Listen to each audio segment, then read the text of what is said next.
Goldilocks and the Three Bears. Once upon a time, there was a little girl whose hair was so bright yellow that it sparkled like spun gold in the sun. For this reason, she was called Goldilocks. One day, Goldilocks went into the meadows to collect flowers. She wandered around, and after a while, she came to a forest where she had never been before. She went further into the forest, and it was very cool and shady. Soon she came to a little house which was completely secluded in the forest, and because she was tired and thirsty, she knocked on the door. She hoped that there were good people living there who would give her something to drink and that she could rest for a while. Goldilocks didn't know it, but this house belonged to 3 bears.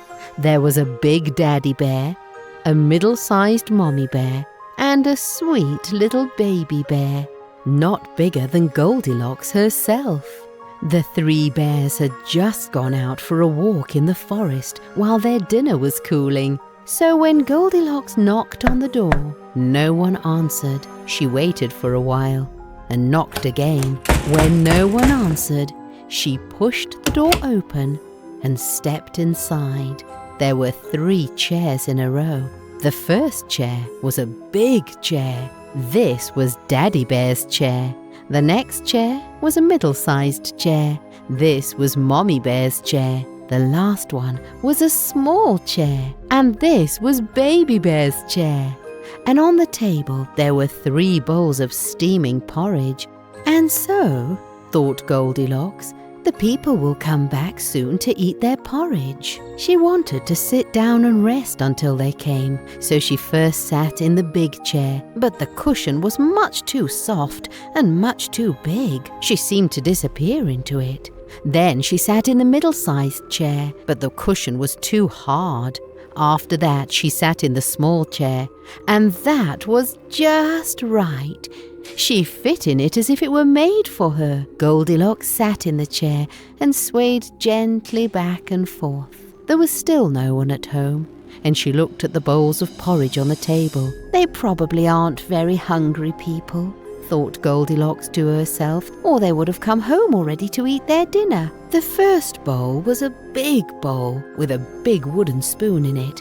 This bowl belonged to Daddy Bear. The second bowl was a medium-sized bowl with a medium-sized wooden spoon in it.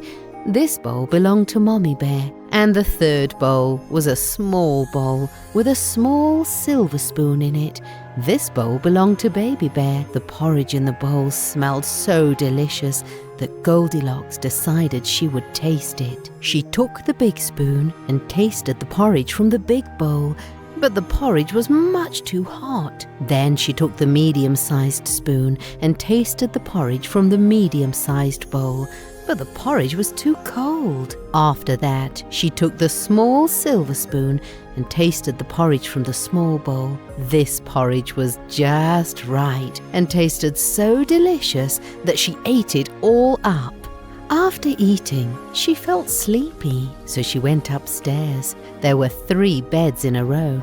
The first bed was a big bed that belonged to Daddy Bear. The second bed was a medium-sized bed that belonged to Mommy Bear. And the third bed was a cute little bed that belonged to Baby Bear.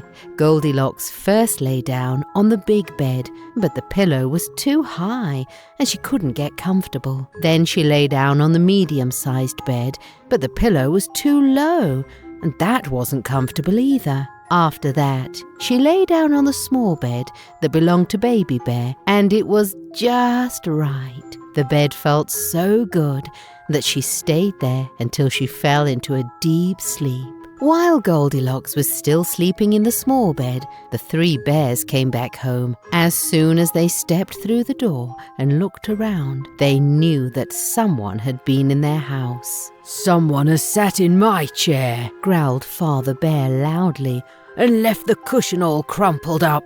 "And someone has also sat in my chair and left it at an angle," said Mother Bear in her middle voice. "And someone has sat in my chair for a long time," squeaked Baby Bear in his high-pitched voice. Then the 3 bears went to the table to get their porridge. "What's happened here?" growled Father Bear with his deep bear voice. Someone has tasted my porridge and left the spoon on the table. And someone has also taken some of my porridge and thrown it over the side, said Mother Bear in her middle tone. And someone tasted my porridge, cried Baby Bear in his high-pitched voice, and they tasted so much that now it's all gone. And as he said that, Baby Bear looked very sad. If someone has been here, they might still be in the house, said Mother Bear. So the 3 bears went upstairs to look. First, Father Bear looked at his bed. Someone has been lying in my bed and pulled the covers down, he growled with his heavy voice. Then Mother Bear looked at her bed. Someone has also been lying in my bed and taken the pillow off, said Mother Bear in her middle voice. Then Baby Bear looked at his bed, and there was Goldilocks, with her cheeks as pink as roses and her golden hair spread all over the pillow. Someone has been lying in my bed, Baby Bear squeaked excitedly, and she's still there. When Goldilocks heard the heavy voice of Father Bear in her dreams, she dreamed it was thunder rolling through the sky. And when she heard the middle voice of Mother Bear, she dreamed it was the wind blowing through the trees. But then she heard the high-pitched voice of Baby Bear, and it was so shrill and high that it woke her up immediately. She sat up in bed, and there were the 3 bears looking at her. "Oh, dear me!" cried Goldilocks. She tumbled out of bed and ran to the window. It was open, and she jumped out before the bears could stop her. Then she ran as fast as she could back home, and she never went near the forest again. But Baby Bear cried big tears because he wanted to play with the pretty little girl.